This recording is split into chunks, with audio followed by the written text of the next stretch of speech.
My name is Niels Harriet. I have a master and a PhD in chemistry, and I'm associate professor at the University of Copenhagen, and I have been so for almost 40 years. And I'm 65. I have published close to 60 peer-reviewed papers in the best journals, and currently I'm involved with research X-ray time resolved spectroscopy on time scales of 1/100000th of 1/100000th of a second. This is very fast. About 3.5 years ago, I saw accidentally Building 7 going down on a DVD, which was a recording from Stephen E. Jones' lecture he gave on Brigham Young University. And that caught my attention immediately because, for one thing, I have never heard about this building before, and second, I couldn't understand what was going on because apparently it collapsed with no reason at all. So that, as a scientist, I'm trained to trying to understand what's going on around me, and I couldn't understand.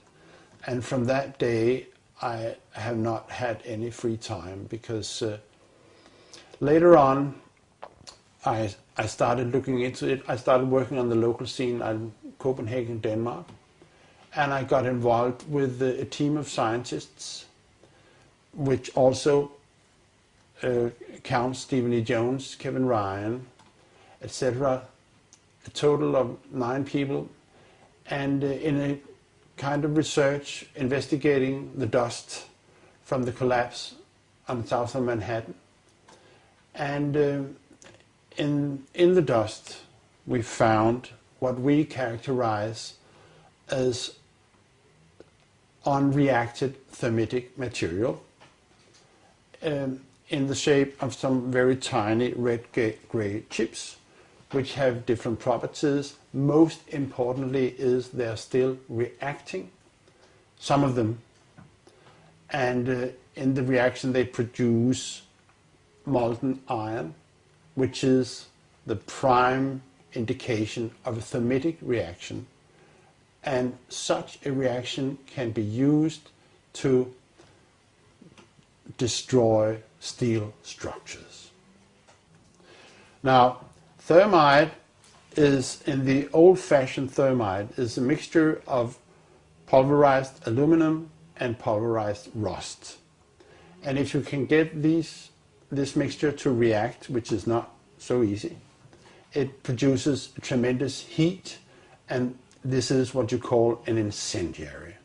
An incendiary is something which can be used to destroy something by the means of heat, while an explosive is something which acts with pressure. It knocks things apart. Now, the old-fashioned incendiary is not an explosive, but it is still used for military purposes for melting iron structures. What we have found is a modern version of thermite, which we call nanothermite, which is produced in a different way. It is not just 2 powders being mixed. The material is actually built from the atom scale up. We call it the bottom-up procedure, which is what you do in nanotechnology. This has 2 consequences for the nanothermite, which distinguishes it from the classical thermite. First, the ingredients are much smaller, which means they are reacting faster and they are more easily ignited.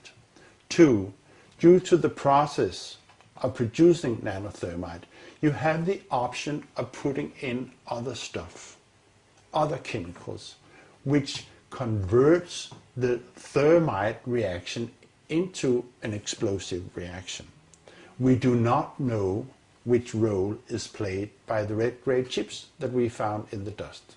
But we know, and this was already totally clear before we started investigating the dust, that both explosives and incendiaries were used in the controlled demolition of World Trade Center. This is quite obvious because of other observations. the molten iron and other findings in the dust, that both explosives and incendiaries were used. Now, where the red grade chips fit into this picture, we do not know. There's been much speculation about this, in particular because the nanothermite is a very versatile material which can be used in different configurations, and people have even speculated maybe it was sprayed on the structure and stuff like that. This is what I call hypothetical blast scenarios, which we should not maybe go into here. One point I wish to make, though, is the recent work by David Chandler, where he is looking very closely at the collapse of the South Tower World Trade Center, reveals that the fragments which are being,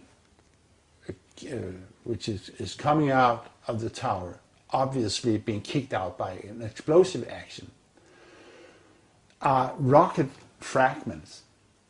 For once, they have a trail of a white trail after them, which could be aluminum oxide, which is a product of the thermite reaction. Second, they quite obviously have rocket properties, which, in my opinion, means that when we are that the discussion between incendiaries and explosives is obsolete in this situation. What we are dealing with, I think, in World Trade Center is modern military material which is unknown to the general public. And the red grade chips, the unreacted nanothermite that we have found in the dust, is just an indication that there is something wrong. It shouldn't be there. But my feeling presently, we are recording this in 2010, is that we haven't heard the whole story yet. The findings of the nanothermite in the dust is an unambitious proof that something was going on September 11th, which was unusual.